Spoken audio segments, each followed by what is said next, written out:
शिमला एक खूबसूरत शहर है जहाँ लोग दूर दूर से घूमने आते हैं, जिसकी खूबसूरती खुद कुदरत ने निखारी है।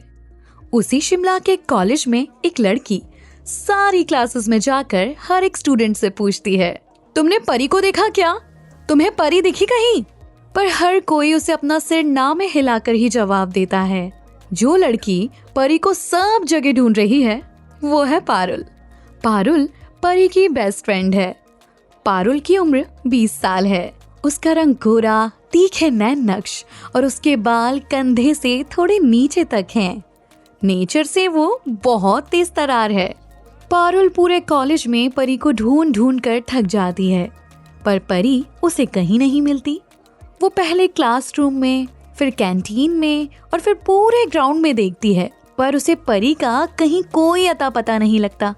परेशान होकर पारुल खुद से ही बड़बड़ाते हुए कहती है, आखिर तू कहाँ चली गई परी? तभी पारुल को ध्यान आता है कि उसने पूरा कॉलेज तो देखा, पर कॉलेज का टेरेस नहीं देखा।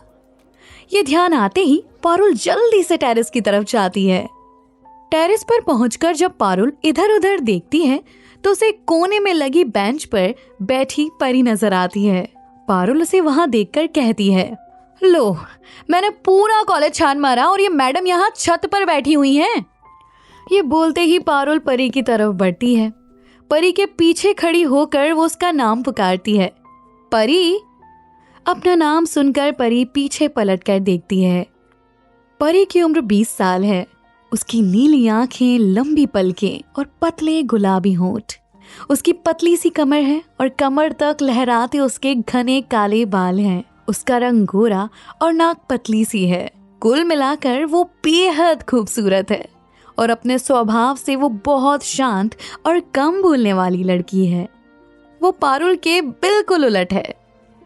पर अभी परी के खूबसूरत से चेहरे पर एक अलग ही टेंशन नजर आ रही थी।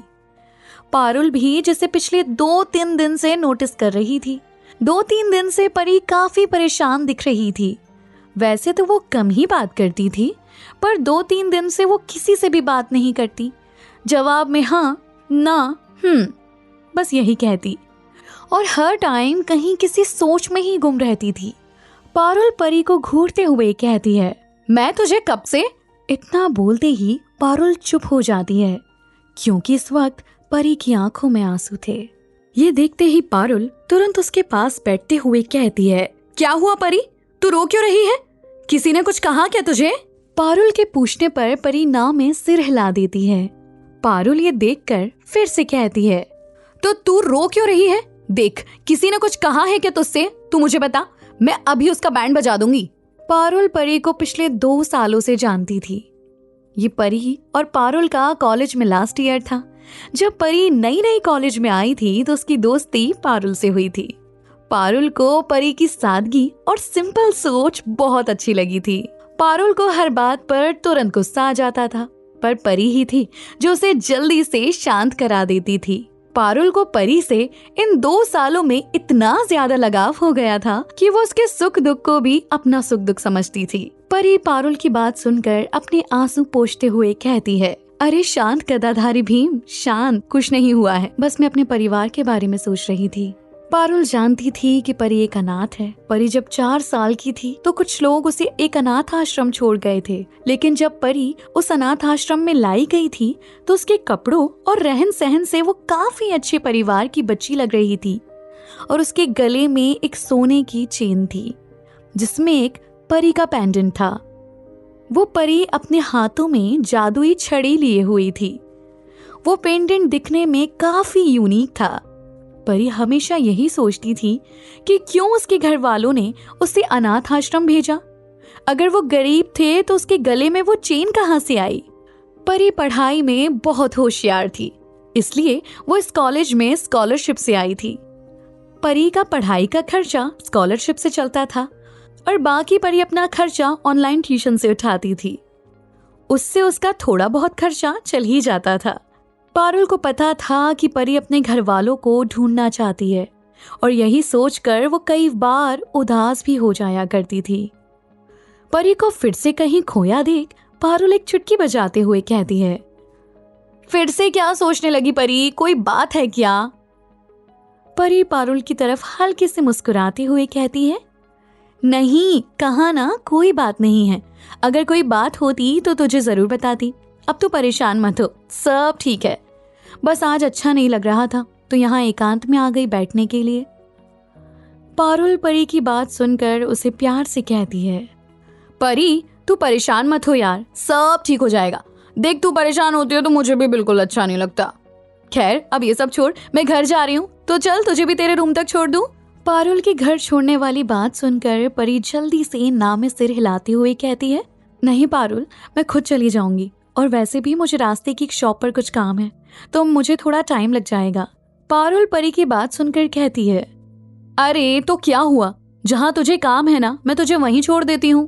पारुल की बात सुन परी कुछ सोचकर कहती है, पारुल मुझे दूसरी तरफ जाना है, तू खामखा परेशान हो जाएगी।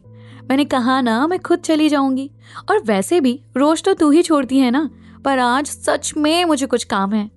पारुल परी को इस तरह से बोलते देखकर कहती है, ठीक है, मैं जा रही हूँ, चल फिर कल मिलते हैं कॉलेज में, ओके? ये सुनकर परी धीरे से मुस्कुराकर कहती है, ठीक है, तू भी आराम से जाना। पारुल परी की बात सुन कुछ नहीं कहती है और उसे बाय करते हुए वहाँ से चली जाती है। थोड़ी ही देर बाद परी अपने घर की तरफ चल पड़ती है। जब वो वहाँ पहुँचती है तो देखती है कि उसकी गली में उसके रूम के बाहर बहुत भीड़ जमा हो गई है।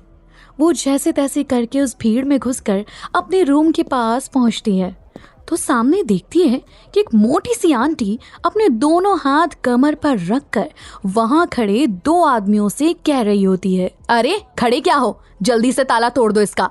एक तो किराया नहीं दिया, ऊपर से महारानी की तरह यहाँ पर रह रही है। निकालो सारा सामान इसका और फेंक दो बाहर। परी देखती है कि ये मोटी आंटी उसकी मकान मालकिन है। उसकी बातें सुनकर परी आगे आकर उसे कहती है, नहीं आंटी प्लीज ऐसा मत कीजिए, मैं ऐसे अचानक कहाँ जाऊंगी, प्लीज मुझे थोड़ा सा टाइम दे दीजिए, मैं आपका पूरा किराया दे दूंगी। वो मोटी आंटी परी को अपने सामने देखकर अपनी आंखें तरेड़ते हुए कहती है, अरे देखो तो इसे, कितनी मासूम बन रही है। मैंने 3 दिन का टाइम दिया था ना तुझे, तो आज वो 3 दिन पूरे हो गए, चल अब दे मेरा पूरा किराया। उस मोटी आंटी की बात सुनकर परी की आंखों से आंसू आ जाते हैं और वो कहती है, वो अभी पैसे नहीं है मेरे पास आंटी, पर मैं जल्दी ही आपको पूरा किराया दे दूंगी। परी की मासूमियत देखकर भी उस मोटी आंटी का दिल नहीं पिघलता और वो कहती है, तो ठीक है, अभी पैसे नहीं है ना तेरे पास, तो अभी तू निकल यहाँ से, जब पैसे आ जाएंगे तेरे पास तब आ जाना रहने के लिए। ये सुनकर परी रोते हुए कहती है, पर मैं अभी ऐसे अचानक कहाँ जाऊंगी आंटी। परी का रोना देखकर वो आंटी चिढ़ते हुए कहती है, देख बंद कर अपना ये रोना धोना, क्योंकि इससे मुझे कोई फर्क नहीं पड़ता और मुझे क्या पता तू कहाँ जाएगी, जहां जाना है वहां जा, पर मेरा कमरा खाली कर दे और अब मेरा दिमाग मत खा और हट यहाँ से। ये बोलते हुए वो मोटी आंटी परी को धक्का दे देती है। परी लड़खड़ा जाती है और नीचे गिरने से बाल बाल बचती है, पर उसकी सोने की चेन उसके गले से बाहर निकल जाती है। जब वो मोटी आंटी उस चेन को देखती है तो वो परी के सामने आकर और भी गुस्से से कहती है, दिखने में तो बहुत मासूम लगती है पर है कितनी झूठी। किराया देने के लिए तेरे पास पैसे नहीं हैं और फैशन में इतनी मोटी सोने की चेन अपने गले में लटका रखी है। ये बोलते हुए उस आंटी की नजर परी के पेंडेंट पर जाती है जो कि बहुत खूबसूरत था। उसे देखकर तो उसकी आंखें ही बाहर निकलने को हो जाती हैं और वो आंटी उस पेंडेंट को छूते हुए कहती है, अरे वाह, इतना सुंदर पेंडेंट, इतना सुंदर पेंडेंट तो मैंने आज तक नहीं देखा। फिर वो कुछ सोचकर कहती है, पैसे नहीं है ना तेरे पास मेरा किराया देने के लिए, चल एक काम कर, तू ये चेन और पेंडेंट मुझे दे दे और तू यहाँ रह ले, ऊपर से मैं तुझसे 6 महीने का कोई किराया नहीं लूंगी। परी उस आंटी की बात सुन रोते हुए कहती है, नहीं आंटी, ये मेरे पास अपनों की आखिरी निशानी है जिससे मुझे अपनी पहचान मिल सकती है। ये सुनकर वो आंटी मुंह बनाते हुए कहती है, अरे बंद करिए रोने धोने का नाटक, देख सीधी तरह से मेरा किराया दे दे, नहीं तो। वो आंटी इतना ही बोलती है कि तभी पीछे से एक आवाज आती है, नहीं तो क्या। उस आवाज को सुनकर परी की आंखें हैरानी से बड़ी हो जाती हैं और वो उस आवाज की तरफ देखती है। उस तरफ देखते ही परी की आंखें जो अभी तक हैरानी से बड़ी हुई थी, अब वो डर से फैल जाती हैं। परी को वहां पारुल खड़ी दिखती है, जो इस वक्त बहुत गुस्से में नजर आ रही थी। परी पारुल को देखकर हैरान हो जाती है। पारुल कुछ कदम चलकर परी के पास आती है और गुस्से में उस मोटी आंटी की तरफ देखती है, जिसने अभी भी परी का पेंडेंट पकड़ा हुआ था। पारुल उसे घूरते हुए उस पेंडेंट से उस आंटी का हाथ हटाते हुए कहती है, ये क्या तुम्हारे बाप का है जो इसे इतने हक से पकड़ा हुआ है? पारुल की बात सुनकर उस मोटी आंटी को गुस्सा आ जाता है। वो जैसे ही उसे कुछ कहने को होती है, तभी पारुल उसे पूरी तरह से इग्नोर करके परी की तरफ देखती है। फिर वो परी से कहती है, परी तूने मुझे बताया क्यों नहीं? परी अपना सिर झुकाकर चुप खड़ी रहती है। पारुल उसे इस तरह खड़ी देखकर कहती है, कोई नहीं, तुझसे तो मैं बाद में बात करूंगी, पहले जरा इनसे तो निपट लूं। ये बोलकर पारुल उस मोटी आंटी की तरफ देखते हुए अपने बैग से पैसे निकालती है और उस मोटी आंटी के मुंह पर मारते हुए कहती है, ये लो तुम्हारा किराया, जितना परी को देना था ना, उससे कुछ ज्यादा ही है। वो आंटी हैरानी से उन पैसों को देखती है। वो सच में उसके किराए से काफी ज्यादा थे।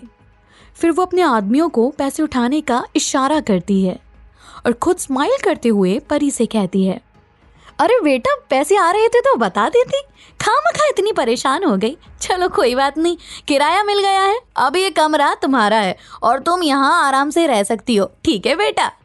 परी उस आंटी की बात सुनकर चुप रहती है, पर पारुल उसकी बात सुनकर और उसके बदले तेवर देखकर कहती है, अभी परेशानी हुई कहाँ है? परेशानी तो अब होगी भैंस आंटी। ये बोलकर पारुल उस मोटी आंटी को धक्का दे देती है और कहती है, मेरी परी को धक्का मारा था ना, ये उसका हिसाब है। वो मोटी आंटी नीचे गिरती है और चिल्लाने लगती है, पर पारुल उस पर कोई ध्यान नहीं देते हुए परी से कहती है, परी अंदर जा, अपना सारा सामान लेकर आ और मेरे साथ चल। परी पारुल की बात सुनकर थोड़ा हिचकिचाते हुए कहती है, पर कहाँ पारुल? पारुल परी के सवाल पर उसे जवाब देते हुए कहती है, मेरे घर और कहाँ? पारुल की बात सुनकर परी कहती है, पर मैं। परी के इतना बोलते ही पारुल उसकी बात बीच में ही काट कर उसे आंखें दिखाते हुए कहती है, देख परी, मेरा दिमाग पहले से ही बहुत गर्म हो चुका है, तो तू इसे और गर्म मत कर, क्योंकि फिर कहीं ऐसा ना हो जाए कि तेरे गाल पर एक थप्पड़ पड़ जाए। इसलिए जो कह रही हूँ, तू चुपचाप से जाकर वही कर, अंदर जा और जाकर अपना सामान लेकर आ, मैं तेरा यहीं पर इंतजार कर रही हूँ। परी पारुल के साथ जाना तो नहीं चाहती थी, पर इस वक्त उसका गुस्सा देख वो कुछ नहीं कह पा रही थी और अपने रूम की तरफ बढ़कर ताला खोलकर अंदर चली जाती है। थोड़ी ही देर में वो अपने साथ 2 बैग लेकर बाहर आती है। एक बैग में उसके कपड़े थे और एक बैग में उसकी किताबें। पारुल परी को बाहर आती देखकर अपनी स्कूटी के पास जाकर उसे स्टार्ट करती है और परी को उस पर बिठाकर वहां से चली जाती है। पूरे रास्ते में पारुल यही सोच रही थी कि अगर वो अचानक परी के घर जाने का नहीं सोचती तो आज क्या होता परी का। वो तो उसका दिल नहीं माना और वो एक बार परी से बात करने के लिए उसके घर चली गई और उसके सामने वो सब तमाशा हो गया। थोड़ी देर बाद परी और पारुल एक बड़े से बंगले के बाहर एक गेट पर थे। बंगले के बाहर सिंह निवास की एक बड़ी सी नेम प्लेट लगी हुई थी। तभी पारुल की स्कूटी उस गेट से अंदर जाती है। परी अंदर जाते हुए देखती है कि वो बंगला बहुत सुंदर है। गेट से अंदर जाते ही पूरे ग्राउंड के बीचों बीच एक फाउंटेन था, जिसमें से चारों तरफ से पानी निकल रहा था। बंगले के साइड में बहुत बड़ा गार्डन था, जिसके साइड में सुंदर सुंदर फूल और पेड़ पौधे लगे हुए थे। गार्डन में एक बड़ा सा झूला भी था और साइड में बैठने के लिए चेयर और एक सेंटर टेबल रखी हुई थी, जो बहुत ही सुंदर तरीके से लगाई गई थी। पारुल अपनी स्कूटी रोकती है और दोनों उतरते हैं। फिर पारुल परी को घर के अंदर लेकर जाती है। परी अंदर से उस घर को देखती है तो वो उस घर को देखते ही रह जाती है। नीचे बड़ा सा हॉल था, जिसके एक तरफ सोफे लगे हुए थे और दूसरी तरफ डाइनिंग टेबल। बीच में ऊपर जाने के लिए सीढ़ियां थी और एक कोने में सुंदर सा मंदिर था। परी ये सब बहुत ध्यान से देख रही थी। तभी पारुल चिल्लाते हुए कहती है, माँ, माँ कहाँ हैं आप? पारुल की आवाज सुनकर एक औरत किचन से बाहर आती है। ये राधा जी हैं, पारुल की माँ। वो कॉटन की साड़ी पहने हुए थी। दिखने में वो बहुत सुंदर और सिंपल सी थी। राधा जी किचन से निकलते हुए अपनी साड़ी के पल्लू से अपने हाथ साफ करते हुए पारुल की तरफ बढ़ती हैं और कहती हैं, क्यों चीख रही है? यहीं पर तो हूँ। ये बोलते हुए राधा जी की नजर परी पर जाती है। वो देखती हैं कि पारुल के साथ एक प्यारी सी और बहुत सुंदर सी लड़की खड़ी है। राधा जी परी को प्यार से देखती हैं। तभी पारुल चहकते हुए कहती है, माँ इससे मिलो, ये है मेरी परी। आपको मैंने बताया था ना इसके बारे में।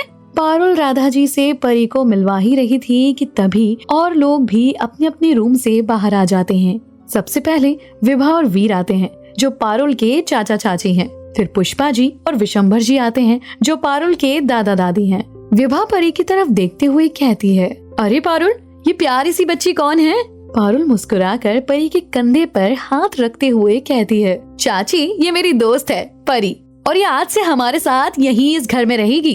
फिर पारुल परी से कहती है, परी इनसे मिलो, ये मेरे दादू दादी हैं। परी पारुल की बात सुनकर उन दोनों के पैर छूती है। दादू और दादी उसे आशीर्वाद देते हुए कहते हैं, खुश रहो बेटा, जीती रहो। फिर पारुल विभा और वीर की तरफ इशारा करते हुए कहती है, और परी ये है मेरे चाचू और चाची। परी आगे बढ़कर उन दोनों के भी पैर छूती है और वो दोनों उसके सिर पर हाथ रखते हैं। तभी राधा जी आगे बढ़कर परी को गले लगाते हुए कहती हैं, परी बेटा, आज से इस घर को अपना ही घर समझो, ठीक है? तभी विभा भी मुस्कुराते हुए कहती है, हाँ परी, दीदी ठीक कह रही हैं।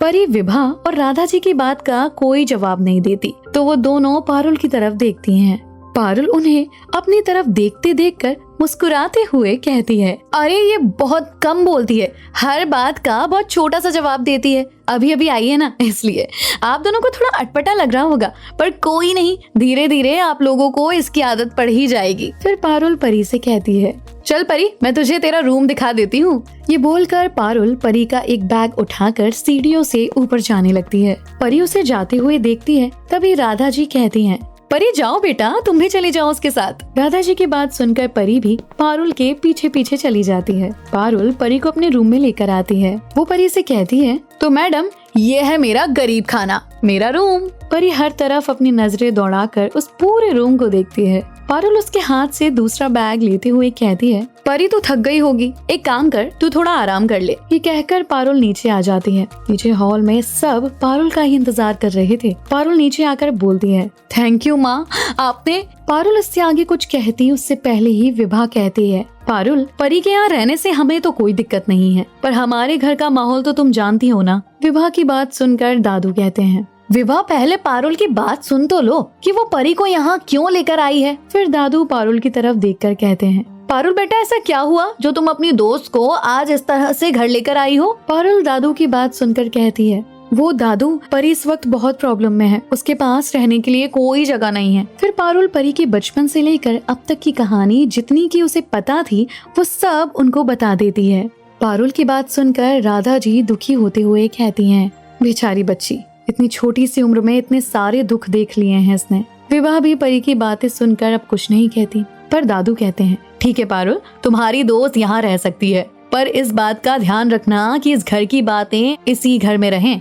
पारुल दादू की बात सुनकर खुश होते हुए कहती है, ठीक है दादू, वैसे भी परी इस तरह की लड़की नहीं है जो इधर की बातें उधर करे, और अब तो वो यहाँ रहने ही वाली है ना, तो आप लोग खुद उसे देख लीजिएगा। पारुल को खुश होते देख दादू भी मुस्कुराने लगते हैं। फिर राधा जी कहती हैं, पारुल उसने पता नहीं इतनी परेशानी में सुबह से कुछ खाया भी होगा या नहीं। तू एक काम कर बेटा, तू ऊपर अपने कमरे में जा, तब तक मैं खाना तैयार करवाती हूँ। पारुल राधा जी की बात सुन वहाँ से अपने रूम की तरफ चली जाती है। फिर विभा कुछ सोचते हुए कहती है, भगवान भी कैसे कैसे खेल खेलते हैं। जिसे परिवार की चाहत है उसके पास परिवार नहीं है, और जिसके पास परिवार है उसको उसकी कोई कदर ही नहीं है। विभा की बात राधा जी को चुभ जाती है और उनकी आंखें नम हो जाती हैं, और वो अपनी आंखों की नमी साफ करते हुए विभा से कहती है, हाँ विभा, सही कहा तुमने, पर परिवार भी उस लायक होना चाहिए ना कि उसकी कद्र की जाए। जहाँ पर घर के एक सदस्य को प्यार और विश्वास की जरूरत हो, वहाँ पर परिवार को उसे वो अपनापन, वो स्नेह देना चाहिए, ना कि मुंह मोड़ लेना चाहिए। राधा जी का जवाब सुनकर विभा बिल्कुल चुप हो जाती है। फिर वीर विभा पर गुस्सा होते हुए कहते हैं, विभा तुम बोलने से पहले एक बार सोच तो लिया करो कि क्या बोल रही हो और किससे बोल रही हो। राधा जी अब वहाँ पर नहीं रुकती और किचन में चली जाती हैं, क्योंकि उन्हें वीर का विभा को डांटना अच्छा नहीं लगता। राधा जी को जाते देख दादू भी कहते हैं, विभा बहू, जो बात सुनने में किसी को अच्छी नहीं लगती तो उसके लिए बेहतर है कि वो बात बोली ही ना जाए। दादू की बात सुनकर विभा की आंखों से भी आंसू आ जाते हैं और वो कहती है, पिताजी आपको क्या लगता है कि मुझे बहुत खुशी होती है ये सब बोलने में, पर मैं क्या करूं, मेरा भी दिल दुखता है। उसका ऐसा अनदेखा करना मुझे अच्छा नहीं लगता। वीर जी, माँ जी, आप लोग जानते हैं ना कि मैंने अपने दोनों बच्चों में और दादी के बच्चों में कभी कोई फर्क नहीं समझा। मैं अपने चारों बच्चों को बराबर ही प्यार करती हूँ। दादी विभा को इस तरह से रोते देखकर प्यार से उसके सर पर हाथ सहलाते हुए कहती है, हम सबको पता है बहू कि तुम कुछ भी किसी का दिल दुखाने के लिए नहीं कहती हो, पर बड़ी बहू भी तो ये बात अच्छे से जानती है ना। विभा दादी के गले लगकर रोते हुए कहती है, माँ, क्या हमेशा सब ऐसा ही रहेगा? क्या सब कुछ पहले जैसा कभी नहीं होगा? दादी विभा की पीठ सहलाते हुए कहती है, होगा बेटी, एक दिन सब ठीक हो जाएगा। फिर वो वीर की तरफ देखकर विभा को उसके कमरे में ले जाने का इशारा करती हैं। दादी की बात सुनकर वीर विभा को अपने कमरे में लेकर चले जाते हैं। उनके जाने के बाद दादी हाथ जोड़ते हुए कहती है, हे भगवान, ऐसी कोई मजबूत कड़ी भेज दो जो मेरे इस घर की सब टूटी हुई कड़ियां जोड़ दे। ये कहकर दादी किचन में चली जाती हैं। वहाँ राधा जी खाने की तैयारियां कर रही थी। दादी राधा जी के पास आकर कहती है, बड़ी बहू, मैं जानती हूँ कि विभा की बात सुनकर तुम्हें बहुत बुरा लगा है, पर तुम तो जानती हो ना कि विभा ने जानबूझकर या तुम्हें दुख पहुँचाने के लिए सब नहीं कहा। 6 साल पहले जो कुछ भी हुआ, विभा उन बातों के लिए सबसे ज्यादा खुद को दोषी मानती है और वो वही दुख कभी कभी कड़वी बातें बनकर उसके मुंह से बाहर आ जाता है। राधा जी, जो अभी तक चुपचाप दादी की सारी बातें सुन रही थी, वो दादी की तरफ देखते हुए कहती हैं, जानती हूँ माँ और समझती भी हूँ, पर क्या करूँ, मैं भी तो एक माँ हूँ ना। विभा की बात सुनकर चुप न रह सकी। दादी राधा जी का कंधा थपथपाते हुए कहती हैं, अब इस बात को यहीं खत्म कर देते हैं। दूसरी तरफ पारुल के रूम में खड़ी परी उसका रूम बड़े ध्यान से देख रही है। पारुल का रूम काफी बड़ा और सुंदर है। बीच में एक बड़ा सा बेड लगा हुआ है। साइड में एक बड़ी सी वॉल अलमीरा है। दूसरी साइड में एक सुंदर सा ड्रेसिंग टेबल लगा हुआ है। पर इतने अच्छे रूम की भी पारुल ने वाट लगा रखी है। पूरा का पूरा रूम अस्त व्यस्त होकर बिखरा हुआ है। कहीं पर कपड़े, कहीं पर एक सॉक्स तो कहीं पर दूसरा सॉक्स। पर ये सब देख ही रही थी कि तभी रूम में पारुल आ जाती है। पारुल परी को खुद का रूम इतने ध्यान से देखते हुए देखकर उससे पूछती है, क्या देख रही है? रूम पसंद नहीं आया क्या? परी पारुल की बात पर बड़ी ही मासूमियत से कहती है, पता नहीं, मुझे तो रूम कहीं नजर ही नहीं आ रहा। सब जगह तो ये कपड़े, सारा सामान बिखरा हुआ है। परी की बात सुनकर पारुल अपने रूम के चारों तरफ नजर घुमाती है और फिर परी से कहती है, अरे ये तो छोटी सी प्रॉब्लम है, देख मैं अभी इसे सॉल्व करती हूँ, तू 2 मिनट रुक, फिर देख कैसे सब ठीक करती हूँ। ये बोलकर पारुल सारे कपड़े बेड से उठाकर साइड टेबल और चेयर पर फेंक देती है और परी की तरफ देखकर अपने हाथ झाड़ते हुए कहती है, देख हो गया ना सब ठीक, अब तू आराम से बैठ जा। पारुल की ये सारी हरकतें देखकर परी की आंखें तो हैरानी से बड़ी हो जाती हैं। फिर वो परी से कहती है, पारुल तू रहने दे, तू बस यहाँ बैठकर मुझे इन सब सामानों की जगह बता दे कि कौन सी चीज कहाँ रखनी है, बाकी सब मैं कर लूंगी। अपनी बात पूरी कर परी सारे कपड़ों को समेटकर उन्हें फोल्ड करके अच्छे से एक तरफ रखती है। पारुल के शूज को एक तरफ कर सॉक्स उनके अंदर डालती है और भी सामान जो बिखरा हुआ था उन्हें भी तमीज से उनकी जगह पर रख देती है।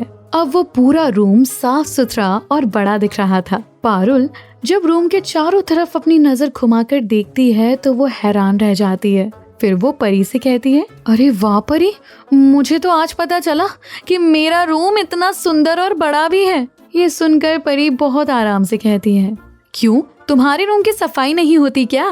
परी की बात सुनकर पारुल कहती है, अरे होती तो है यार, पर जब मैं कॉलेज चली जाती हूँ उसके बाद फिर मैं जब वापस घर आती हूँ तो आते ही सामान यहाँ वहाँ फैला देती हूँ। और आज मैं थोड़ा लेट से कॉलेज गई थी ना, तो तब ये रूम क्लीन हो चुका था और सारा रायता मैंने उसके बाद फैलाया है। परी पारुल की बात सुनकर धीरे से मुस्कुरा देती है क्योंकि पारुल ने इस वक्त क्यूट सा पपी फेस बनाया हुआ था। नीचे किचन में राधा जी महाराज जी के साथ सबके लिए खाना तैयार करवा रही थी। सिंह निवास में नौकर तो थे मगर किचन में सिर्फ महाराज जी ही खाना बनाते थे, बाकी के लोग बाहर का काम करते थे। राधा जी महाराज जी से कहती हैं, महाराज जी खाना बन गया है तो आप एक काम कीजिए, खाना सबके कमरे में भिजवा दीजिए, वरना ठंडा हो जाएगा।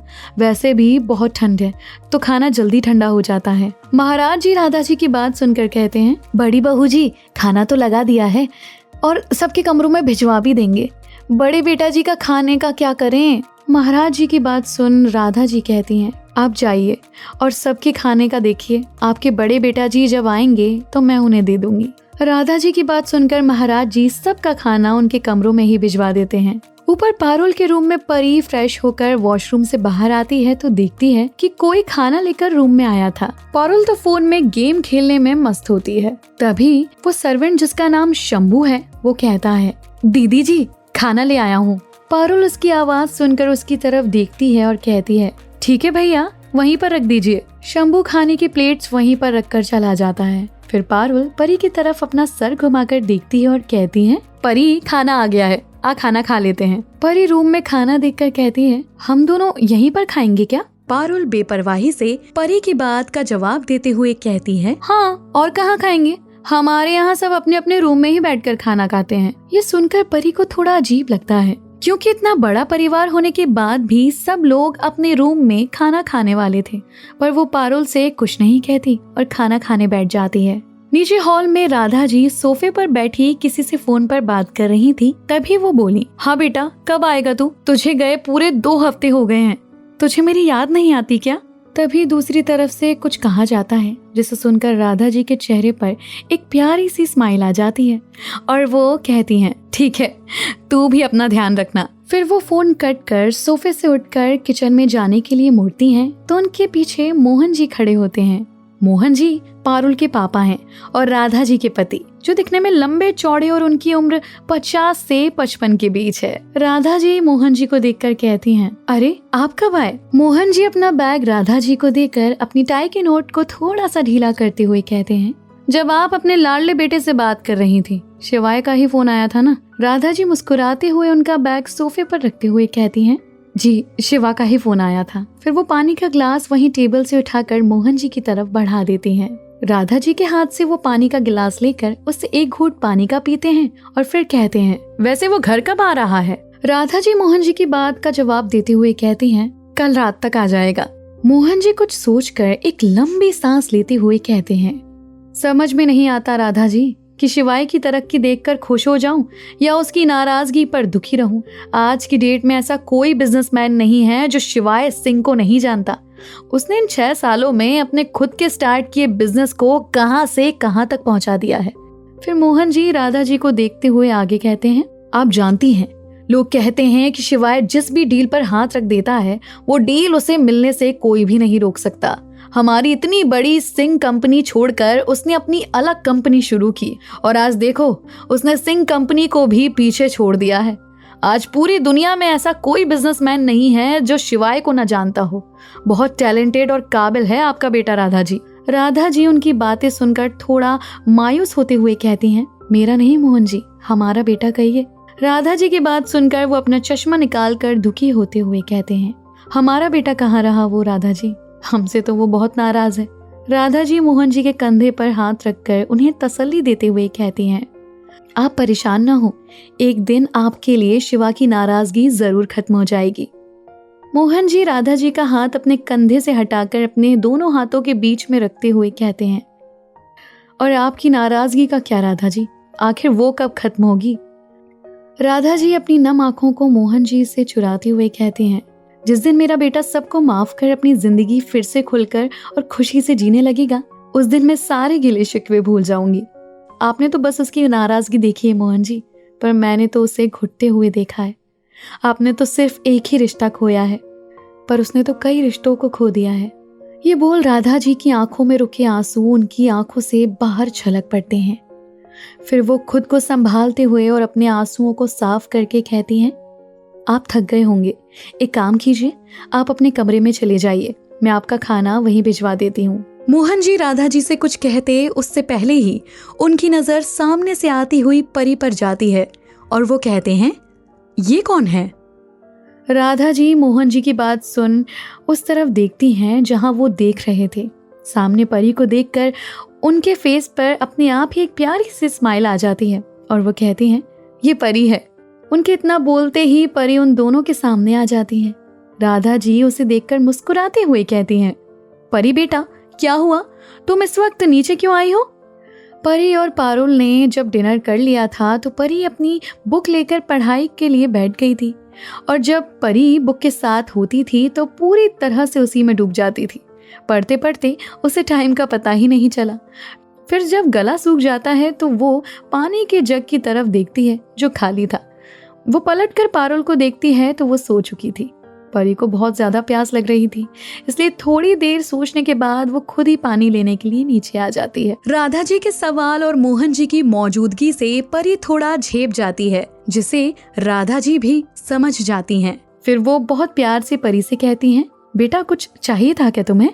परी धीरे से कहती है, वो पानी नहीं था रूम में, तो मैं पानी लेने आई थी। राधा जी परी की बात सुनकर हल्का नाराजगी के साथ कहती हैं, ये शंभू भी ना बहुत लापरवाह हो गया है, कमरे में खाना दिया पर पानी नहीं दिया। ये बोलकर वो मोहन जी की तरफ देखकर कहती हैं, मोहन जी ये परी है, पारुल की दोस्त, आज से हमारे साथ ही रहेगी। फिर वो परी की तरफ देखकर कहती हैं, और परी बेटा ये है पारुल के पापा। परी ये सुनकर बहुत रिस्पेक्ट से अपना सिर झुकाकर उन्हें नमस्ते करती है। ये देखकर मोहन जी धीरे से मुस्कुराकर कहते हैं, खुश रहो बेटी। ये बोल वो राधा जी की तरफ देखते हैं तो राधा जी उनसे कहती हैं, आप कमरे में चलिए, मैं खाना गर्म करके वहीं भिजवाती हूँ। ये सुनकर मोहन जी वहां से चले जाते हैं। मोहन जी के जाते ही राधा जी परी से कहती हैं, चलो बेटा पानी किचन से ले लो। ये बोलकर वो परी को लेकर किचन में चली जाती हैं। किचन में महाराज जी किचन की साफ सफाई कर रहे थे। राधा जी को अंदर आता देखकर वो कहते हैं, अरे बड़ी बहू, हमने बड़े बेटा जी के लिए खाना लगा दिया है और उनका खाना आपके कमरे में भिजवा दिया है, तो अब आप भी खाना खा लीजिए। उनकी बात सुनकर राधा जी मुस्कुराकर कहती हैं, जी महाराज जी। फिर वो परी को इशारे से बताते हुए कहती हैं, परी बेटा तुम वहां से पानी ले लो। परी राधा जी की बात सुनकर उस तरफ जाकर पानी जग में भरने लग जाती है और राधा जी अपना खाना उठाकर बाहर आ जाती हैं। परी जब पानी लेकर बाहर आती हैं तो राधा जी को अकेले बैठकर खाता देख वो वहीं पर रुककर उनके पास आकर बैठ जाती है। राधा जी परी को अपने पास बैठता देखकर कहती हैं, अरे बेटा तुम जाकर सो जाओ, सुबह कॉलेज भी तो जाना होगा ना तुम्हें। परी पानी का जग टेबल पर रखते हुए कहती है, जी आंटी, पर मुझे अभी नींद नहीं आ रही है, इसलिए जब तक आप खाना खा रही हैं तो तब तक के लिए क्या मैं यहाँ पर आपके पास बैठ सकती हूँ? राधा जी परी की बात सुनकर मुस्कुराकर हाँ में सर हिला देती हैं और एक निवाला अपने मुंह में डालकर कहती हैं, पारुल के रूम में तुम्हें अच्छा तो लग रहा है ना? उनकी ये बात सुन परी मुस्कुराने लगती है। उससे मुस्कुराता देख राधा जी भी मुस्कुराते हुए कहती हैं, क्या हुआ? फिर परी उन्हें पारुल के रूम की बिखरी हुई हालत से लेकर उसे सही करने की हालत तक की सारी बात बताती है, जिसे सुनकर राधा जी की हंसी ही नहीं रुकती और वो हंसने लगती हैं। फिर वो परी से कहती हैं, ऐसी ही है वो, एकदम झल्ली। कभी कभी तो मुझे लगता है कि भगवान ने गलती से उसे लड़की बना दिया है और हरकतें उसे सारी लड़कों वाली दे दी हैं। फटी जीन्स, बिखरे बाल, वैसे ही लड़ना झगड़ना, किसी से भी उलझ जाना। परी और राधा जी ये सब बातें कर ही रहे थे कि तभी मोहन जी खाना खाकर बाहर राधा जी को देखने के लिए आते हैं, पर सामने का नजारा देख वो हैरान रह जाते हैं। हर रोज जब भी वो ठीक इसी तरह बाहर आते थे तो वो अपने सामने एक उदास चेहरा देखते थे, पर आज तो उस चेहरे पर उदासी की जगह एक प्यारी सी मुस्कान थी। वो वहीं पर खड़े होकर परी और राधा जी को देखने लगते हैं। कुछ ही देर में राधा जी अपना खाना खत्म कर लेती हैं और फिर परी से कहती हैं, चलो बेटा, अब रात और ठंड दोनों ही बहुत बढ़ गए हैं, तो तुम भी अपने रूम में जाकर आराम करो। परी उनकी बात सुनकर कहती है, जी आंटी। इतना बोलकर वो अपनी जगह से उठ जाती है। राधा जी भी उठकर किचन में चली जाती हैं। परी जैसे ही ऊपर जाने के लिए आगे बढ़ती है, उसे सामने मोहन जी खड़े दिखाई देते हैं। मोहन जी मुस्कुराकर परी के पास आकर उसके सर पर हाथ रखते हुए कहते हैं, थैंक यू बेटा। परी उनकी बात सुन उन्हें देखती है और बोलती है, किस लिए अंकल? मोहन जी परी की बात का कोई जवाब तो नहीं देते, बस इतना ही कहते हैं, यहाँ पर ठंड बहुत है, इसलिए तुम अपने रूम में जाओ। परी उनकी बात पर अपना सिर हाँ में हिलाकर ऊपर चली जाती है। मोहन जी भी अपने कमरे में चले जाते हैं। अगली सुबह पारुल जल्दबाजी में तैयार होकर भागते हुए नीचे आती है तो देखती है कि परी राधा जी के साथ बैठकर चाय पी रही थी। ये देखकर पारुल वहीं नीचे बैठकर अपने शूज की लेस बांधते हुए कहती है, चल परी जल्दी कर, आज तो देर हो गई है। तभी विभा भी वहाँ पर आते हुए कहती है, हाँ तो इसमें कौन सी बड़ी बात है पारुल बेटा, ये तो तेरा रोज का ही है। आराम से सुबह तक सोती रहती है, फिर अपने रूम का सत्यानाश करके रोज ही कॉलेज के लिए लेट हो जाती है। पारुल अपनी चाची की बात सुनकर चिढ़ते हुए कहती है, क्या रोज का है, मैं तो जल्दी उठ जाती, पर वो तो परी की वजह से देर हो गई। मैंने सोचा कि मैं हिलूंगी डुलूंगी तो परी की नींद खराब हो जाएगी, और बेचारी परी को नई जगह में रात को ठीक से नींद भी नहीं आई होगी ना, इसलिए आज सुबह आराम से उठी, वरना मैं तो कब का रेडी हो जाती। पारुल की बात सुनकर राधा जी अपनी जगह से उठकर पारुल के कान खींचते हुए कहती हैं, अच्छा परी की वजह से देर हो गई, पर परी तो सुबह 5:30 बजे ही नीचे आ गई थी, तो फिर तू किसकी नींद खराब नहीं करना चाहती थी, परी की या खुद की। राधा जी की बात सुनकर परी और विभा जी मुस्कुराने लगते हैं और पारुल उनसे अपने कान छुड़ाकर उसे सहलाते हुए परी की ओर घूरते हुए देखती है और फिर कहती है, हाँ तो क्या हुआ, मैं तो किसी के बारे में अच्छा सोच कर ही सोई थी ना इतनी देर, पर मुझे क्या पता था कि अच्छाई करना गुनाह है इस दुनिया में और अच्छाई करने वाला गुनहगार। पारुल की बातें सुनकर सब हंसने लगते हैं और विभा कहती है, ड्रामा क्वीन कहीं की। पारुल विभा के कंधे पर हाथ रखते हुए कहती है, कहीं की नहीं चाची, यहीं की, इसी घर की ड्रामा क्वीन हूँ मैं। फिर वो परी की तरफ देखकर कहती है, अरे तू यहीं पर बैठकर मुस्कुराती रहेगी क्या, अब चल भी, हमें बहुत लेट हो गया है। पारुल की जल्दबाजी देखकर राधा जी महाराज जी को आवाज देती हैं, तो वो बाहर आकर एक प्लेट उनके हाथ में देते हैं। राधा जी उस प्लेट से एक पराठा निकाल कर उसे रोल करके पारुल को देते हुए कहती हैं, ये ले, इसे खाते हुए ही जा। पारुल ये देखकर राधा जी के गले लगते हुए कहती है, आई लव यू माँ। फिर वो परी की तरफ देखती है तो राधा जी उससे कहती हैं, उसकी चिंता मत कर, उसने खा लिया है। ये सुन पारुल परी का हाथ खींचते हुए कहती है, खा लिया है तो खड़ी क्यों है, चल अब। फिर वो परी का हाथ खींचकर उसे अपने साथ ले जाते हुए कहती है, बाय माँ, बाय चाची। पारुल को देखकर विभा और राधा जी मुस्कुराते हुए उन्हें बाय करते हैं। विभा परी को देखते हुए कहती है, कितनी प्यारी बच्ची है ना परी। राधा जी विभा की बात का जवाब देते हुए कहती हैं, एक दिन में ही बहुत अपनी सी लगने लगी है।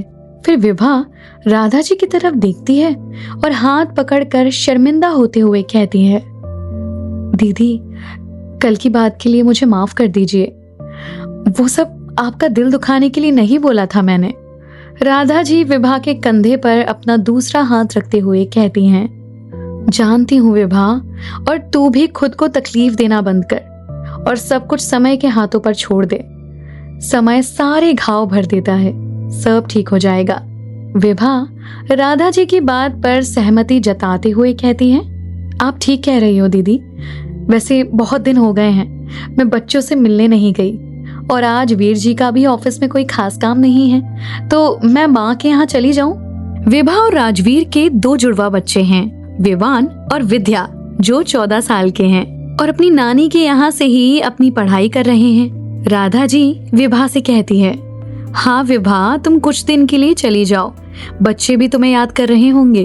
विभा खुश होते हुए कहती है, दीदी मैं और वीर थोड़ी ही देर में निकल जाएंगे। फिर राधा जी अपना सर हिलाते हुए कहती हैं, ठीक है।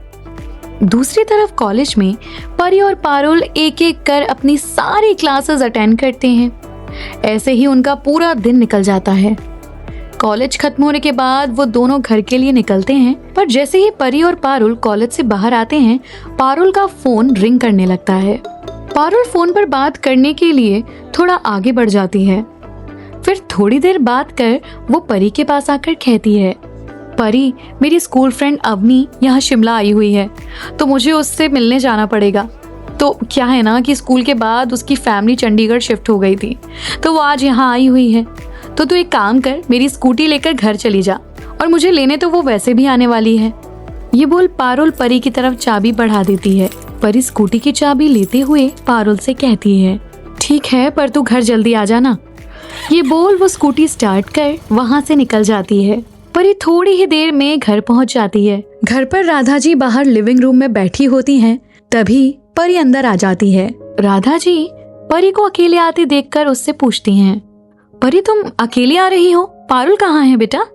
परी राधा जी के पास आकर कहती है, वो आंटी पारुल की कोई स्कूल फ्रेंड यहाँ शिमला आई हुई है, तो वो उससे मिलने चली गई, शाम तक आ जाएगी। परी की बात सुनकर राधा जी कहती हैं, अच्छा, जरूर अवनी आई होगी, और अगर अवनी आई है तो तब तो वो रात होने से पहले नहीं आ पाएगी। फिर वो परी से कहती हैं, परी तुम थक गई होगी, जाओ जल्दी से फ्रेश होकर नीचे आ जाओ, तब तक मैं चाय बना देती हूँ। परी फ्रेश होकर चेंज कर थोड़ी देर में ही नीचे आ जाती है। वो राधा जी को किचन में देखकर उनके साथ वहीं चली जाती है। तभी दादू और दादी बाहर आते हैं और राधा जी से कहते हैं, बड़ी बहू, आज हरीश के यहाँ कीर्तन मंडली आ रही है, तो हम दोनों वहीं जा रहे हैं और सीधे सुबह ही आएंगे। राधा जी उनकी बात सुनकर कहती है, जी पिताजी, आप दोनों आराम से जाइए। दादू अपना मफलर ठीक करते हुए कहते हैं, हाँ बेटा। फिर वो दोनों घर से बाहर चले जाते हैं। तभी परी राधा जी से कहती है, दादू दादी मंदिर जा रहे हैं क्या? राधा जी चाय का बर्तन गैस से निकालते हुए कहती हैं, नहीं बेटा, वो उनके दोस्त है ना, उन्हीं के यहाँ जा रहे हैं। फिर राधा जी चाय बर्तन में डालकर कहती हैं, परी तुम ये चाय लेकर बाहर जाओ, तब तक मैं आती हूँ। राधा जी की बात मानकर परी दोनों कप एक ट्रे में रखकर किचन से बाहर चली जाती है। परी बाहर आकर बैठी ही थी कि तभी राधा जी जल्दबाजी में किचन से बाहर आती हैं और परी से कहती हैं, परी मुझे अभी बाजार जाना पड़ेगा, घर का कुछ सामान लाना है जिसके बारे में मैं बिल्कुल ही भूल गई थी, तो तुम कुछ देर घर में अकेली परेशान तो नहीं होगी ना? परी राधा जी की बात सुनकर कहती है, नहीं आंटी जी, आप जाइए। राधा जी परी के कंधे पर हाथ रखते हुए कहती हैं, तुम्हें कुछ चाहिए होगा तो महाराज जी से कह देना, ठीक है? परी उनकी बात सुनकर कहती है, जी। फिर राधा जी अपने कमरे की तरफ जाती हैं। तभी वो पीछे मुड़कर परी को देखती हैं, जो अपने दोनों हाथों को आपस में रगड़ रही थी। ये देखकर राधा जी अपनी शॉल निकालकर परी के पास आकर वो शॉल उसके चारों तरफ लपेटते हुए कहती हैं, ठंड बहुत है बेटा, बिना शॉल या स्वेटर के बाहर मत आया कर। परी ये देखकर कहती है, अरे आंटी, मैं रूम से लेकर आ जाऊंगी। राधा जी परी को अच्छे से शॉल से कवर करते हुए कहती हैं, कोई बात नहीं, मैं अपने कमरे में ही जा रही हूँ, तो वहीं से दूसरी शॉल ले लूंगी। ये बोलकर राधा जी अपने कमरे में जाकर अपने लिए दूसरी शॉल और अपना पर्स लेकर बाहर आ जाती हैं और परी से कहती हैं, परी बेटा, मैं थोड़ी देर में आती हूँ, ठीक है? परी मुस्कुराकर अपना सर हाँ में हिला देती है। थोड़ी देर में महाराज जी परी को दूसरी चाय देते हुए कहते हैं, बिटिया, तुम्हारी चाय ठंडी हो गई होगी ना, तो ये लो, गर्मा गर्म चाय लो और आराम से बैठकर इसे पी लो। परी महाराज जी को देखकर कहती है, थैंक यू महाराज जी, और उनसे वो चाय का कप लेते हुए वहीं सोफे पर अपनी किताब खोलकर बैठ जाती है। पढ़ते पढ़ते परी को टाइम का पता ही नहीं चला, लेकिन जब उसे ध्यान आता है तो वो देखती है कि बाहर अंधेरा हो गया है।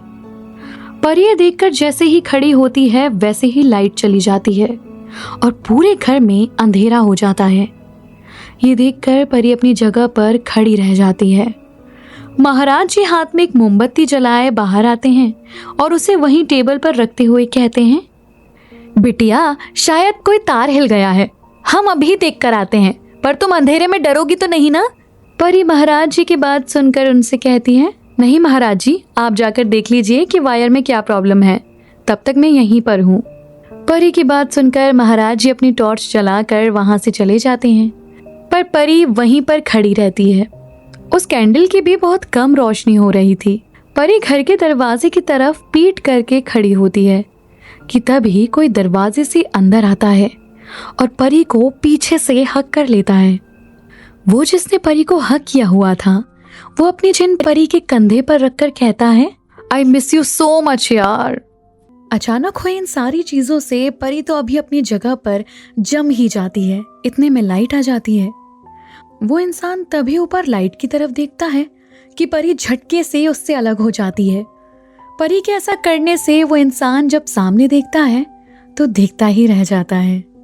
परी भी उसी को देख रही होती है। सामने एक 25-26 साल का लड़का खड़ा था, जिसकी हरी आंखें हैं, गोरा रंग और लंबी सी नाक है, काले बाल जो अच्छे से सेट करके बनाए हुए हैं। एक बहुत ही डैशिंग और चार्मिंग पर्सनालिटी है उसकी। वो दोनों एक दूसरे को देख ही रहे होते हैं कि तभी महाराज जी वहां पर आ जाते हैं और उस इंसान को देखकर खुश होते हुए कहते हैं, अरे शिवाय बेटा, तुम कब आए?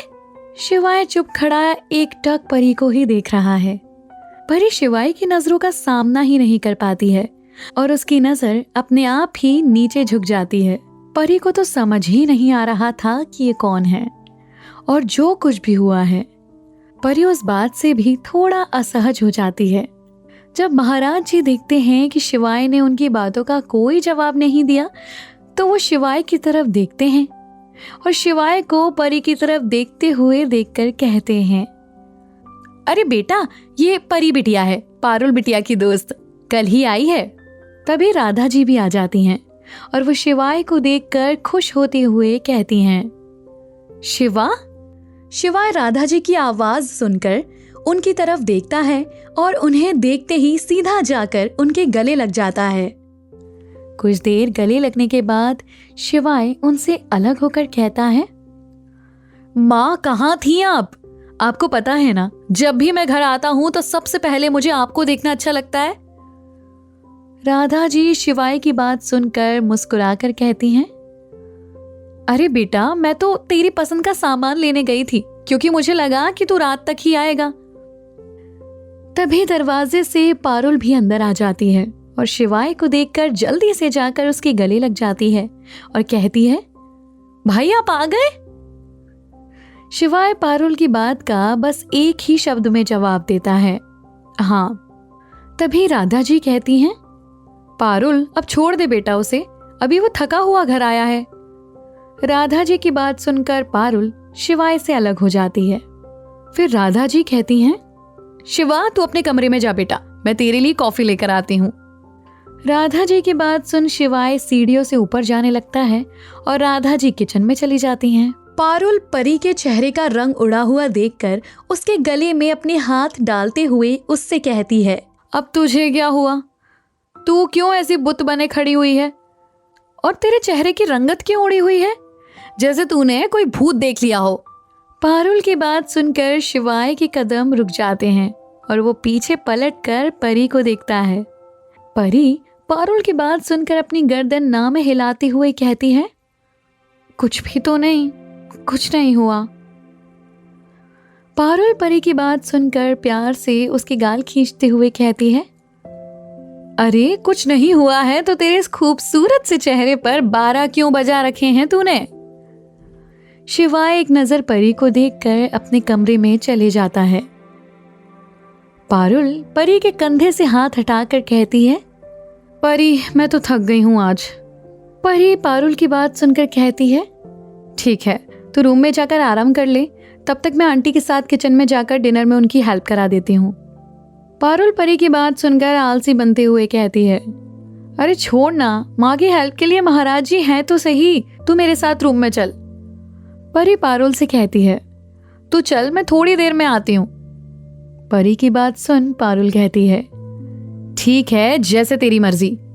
ये बोलते हुए पारुल अपने रूम की तरफ बढ़ जाती है और परी किचन में चली जाती है। परी राधा जी के पास आकर कहती है, आंटी क्या मैं आपकी कुछ हेल्प कर दूं?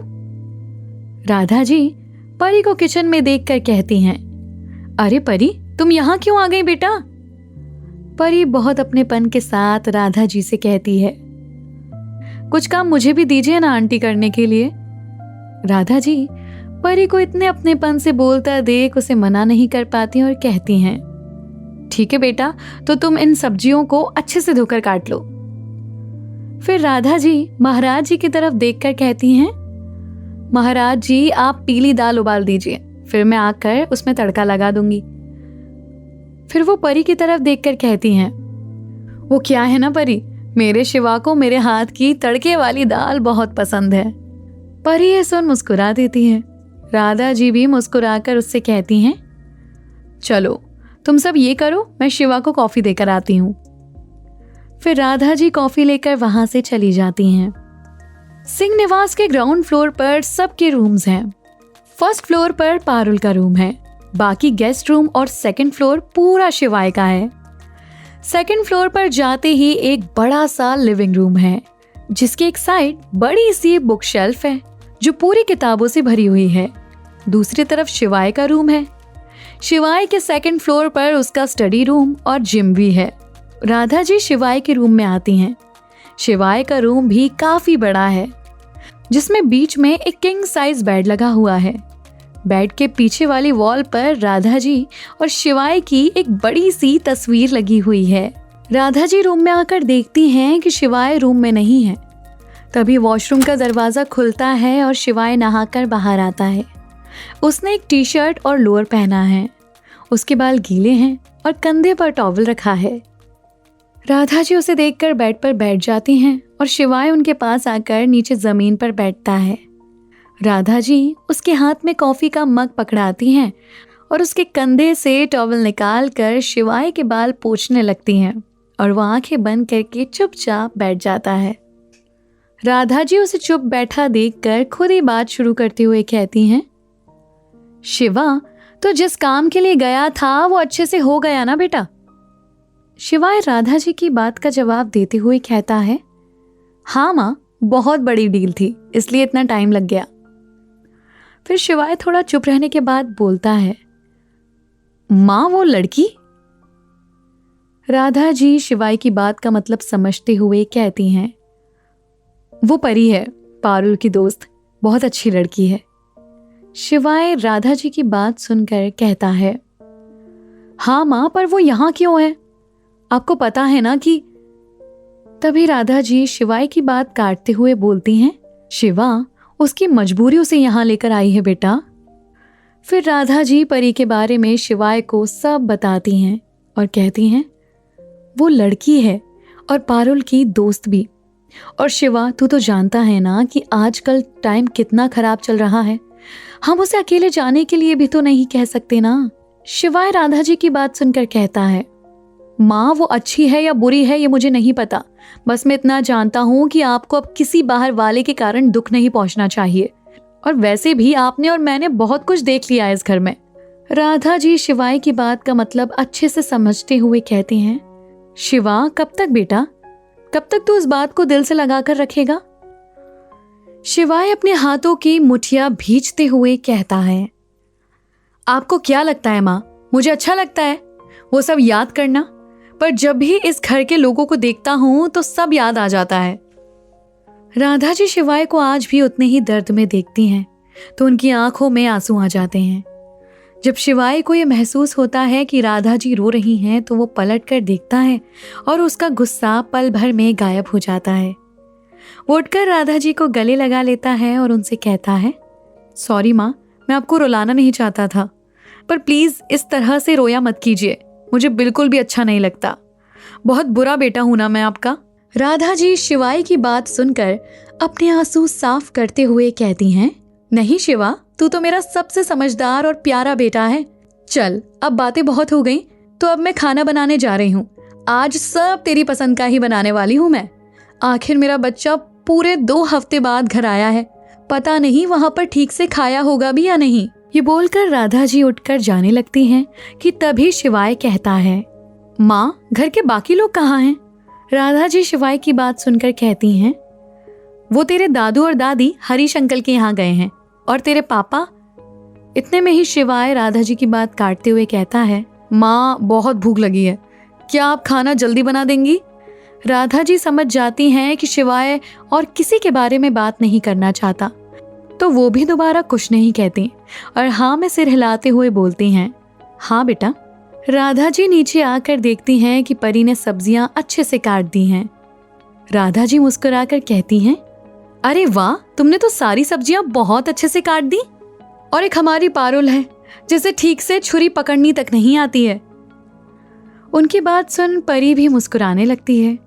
फिर राधा जी पूरा खाना बनाकर तैयार करती हैं और परी बस उन्हें देखती रहती है। लास्ट में राधा जी दाल में हींग का तड़का लगाती हैं और ऐसा करते हुए परी उन्हें ध्यान से देख रही है। तभी राधा जी परी को देख कहती हैं, शिवा को हींग के तड़के की दाल बहुत पसंद है। अच्छा, अब तुम भी अपने कमरे में जाओ और जाकर फ्रेश हो जाओ, तब तक मैं तुम्हारे और पारुल के लिए खाना भिजवाती हूँ।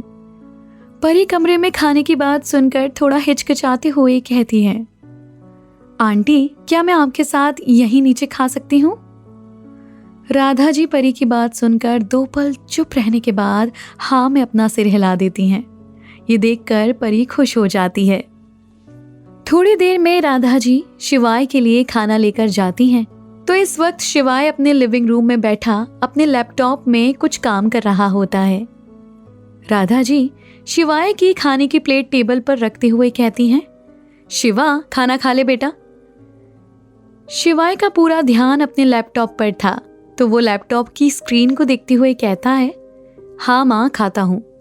राधा जी देखती हैं कि शिवाय अपने काम में बहुत ज्यादा बिजी है, तो वो वहीं पर बैठकर एक प्लेट से एक निवाला तोड़कर शिवाय के मुंह के सामने कर देती हैं। शिवाय काम करते हुए ही अपना मुंह खोलता है और फिर राधा जी मुस्कुराते हुए वो निवाला उसके मुंह में डाल देती हैं।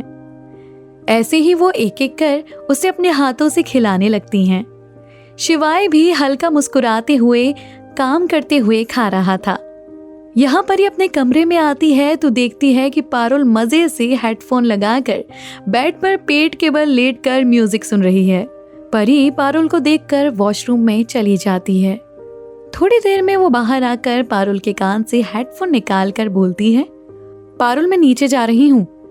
परी की बात सुनकर पारुल कहती है, अभी तो आई है और फिर से नीचे जा रही है। परी पारुल की बात सुनकर कहती है, वो मैं डिनर आंटी के साथ नीचे ही करूंगी। पारुल ये सुनकर अपनी आंखें बड़ी करते हुए कहती है, क्या? पारुल परी की बात सुनकर इस तरह चौंक क्यों गई? आखिर क्यों इतना नाराज है शिवाय अपने पापा से? शिवाय के साथ साथ राधा जी की भी क्या नाराजगी है विभा और मोहन जी से? आगे की कहानी जानने के लिए देखिए अगला एपिसोड सिर्फ पॉकेट FM के YouTube चैनल पर, और तेरे आने से के सारे एपिसोड्स को सुनने के लिए डिस्क्रिप्शन में दी लिंक से डाउनलोड करें पॉकेट FM ऐप।